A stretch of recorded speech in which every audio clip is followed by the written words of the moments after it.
Good morning friends, my YouTube channel my classes के नाम से है। यूट्यूब पर आप सर्च करेंगे तुरंत ऊपर आ जाएगा। मैं आज आपको class 9 science chapter 1 matter in our surrounding के बारे में बताऊंगा, जो हिंदी में होता है हमारे आसपास के पदार्थ, जैसे ठोस द्रव गैस हम लोग देखते ही हैं, उसी के बारे में ये सब चैप्टर है। मैं आज आपको डिफिनीशन सहित बताऊंगा और मेरे वीडियो को लाइक कमेंट शेयर करिए और हमारे यूट्यूब चैनल को आप सब्सक्राइब कर लीजिएगा।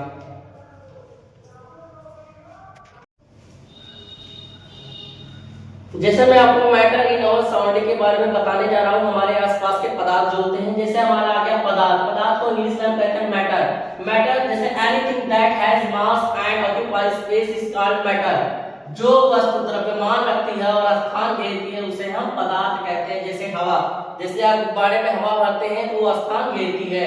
वाटर जल, जब किसी पानी को आप किसी बर्तन में उधोड़ देंगे तो वो क्या हो जाएगा, उसका स्थान घेर लेगी। स्टोन पत्थर, जैसे आप एक स्थान से दूसरे स्थान पर लगे रख देंगे वो भी स्थान घेरता है। लकड़ी, लकड़ी भी स्थान घेरती है। पार्टिकल्स ऑफ मैटर, पदार्थ के कण। Matter is made up of very small particles, पदार्थ के बहुत छोटे छोटे कणों से मिलकर बना होता है, उसे हम पदार्थ के कण कहते हैं। तीसरा हेडिंग आता है डिफ्यूजन यानी विसरण। The process of mixing of particles of two different substances on their own is called diffusion. दो पदार्थ मिलकर अपना खुद का सब्सटेंसेस यानी डिफ्यूजन बनाते हैं, यानी वो मिश्रण कहलाते हैं। उसमें अलग अलग दो प्रकार के पदार्थ होते हैं, उसमें मिक्स होते हैं और तीसरा वो खुद बनाते हैं, उसे हम कहते हैं डिफ्यूजन यानी हिंदी में कहते हैं विसरण। जैसे परफ्यूम की खुशबू का कमरे में फैलना, जैसे आप परफ्यूम लगाते हैं जिसे हम बोलते हैं सेंट, तो पूरे कमरे में अगर आप मार देंगे किसी के साथ तो पूरे कमरे में फैलने लगता है, उसी को हम कहते हैं खुशबू को कमरे में फैलना, जिसको हम इंग्लिश में बोलते हैं परफ्यूम। अब आता है status of matter. States of matter, पदार्थ की अवस्थाएं। Matter exist in 3 states, solid liquid gas. पदार्थ की 3 अवस्थाएं होती हैं जिसे हम कहते हैं ठोस द्रव गैस।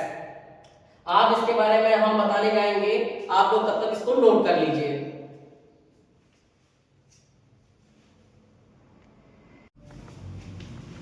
जैसे मैंने भी बताया था पदार्थ की 3 अवस्थाएं होती हैं।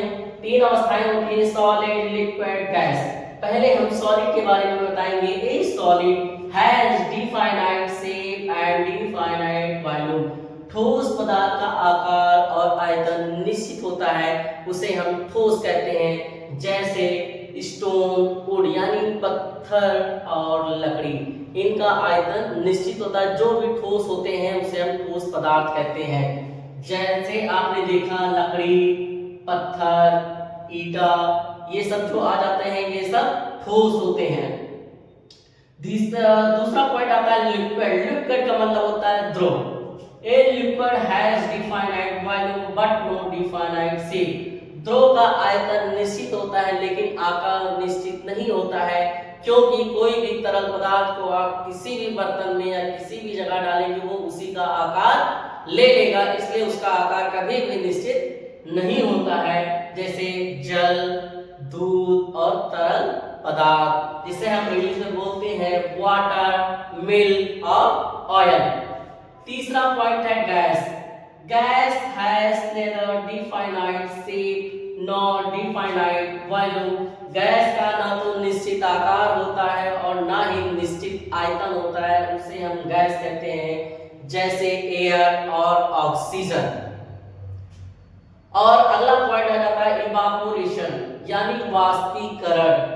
The process by which liquid changes into vapour at any temperature is called evaporation. जैसे द्रव का किसी भी तापमान पर वाष्प में बदलना वाष्पीकरण कहलाता है। जैसे जो वाष्पीकरण होता है, वाष्पीकरण तो आप जानते हैं कि जैसे आप कपड़े धूप में फैलाते हैं तो कुछ देर बाद क्या होता है, जो गीला कपड़े रहते हैं वो कुछ देर बाद सूख जाते हैं, क्योंकि जो उसमें पानी होता है वो उड़ जाते हैं गैस के नुमा। और ऐसा कोई आप पदार्थ बताइए जो ठोस भी हो, लिक्विड भी हो और गैस भी हो, कमेंट करके आप लोग बताइएगा। बाकी आप लोग नोट कर लीजिए, आगे मैं बताने जा रहा हूँ।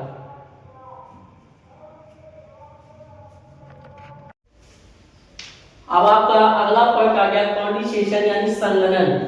The process of conversion of vapour into liquid is called condensation. वाष्प का द्रव में बदलना संघनन कहलाता है। वाष्प का द्रव में बदलना संघनन कहलाता है। अब आपका आ गया अगला पॉइंट मेल्टिंग यानी गलन। The process of conversion of solid into liquid on heating is called melting. गर्म करने पर ठोस का द्रव में बदलना गलन कहलाता है। जैसे आप मान लीजिए पानी को गर्म की, मतलब आपको पानी को आपने मान लीजिए फ्रीज में रख दिया, ठीक, तो वो ठोस हो गया। उसके बाद में आपने कुछ देर बाद रख दिया तो वो क्या हो जाएगा, ठंडा होकर के बहने लगेगा, पानी धीरे धीरे बहने लगेगा, वो लिक्विड में कन्वर्जन होने लगेगा।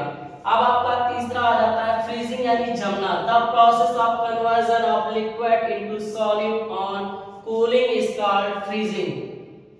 ठंडा करने पर द्रव का ठोस में बदलना जमना कहलाता है। जैसे मान लीजिए कोई आप पानी है, पानी को आप ले जाकर के फ्रिज में रख दीजिए, कुछ देर बाद आप देखेंगे वो ठोस में बदल जाएगा, क्योंकि वो क्या हो जाएगा, कूलिंग करता है यानी ठंडा करता है। फ्रीजर तो आप जानते हैं, आप लोग सभी यूज करते हैं, ठंडा पानी पीते हैं।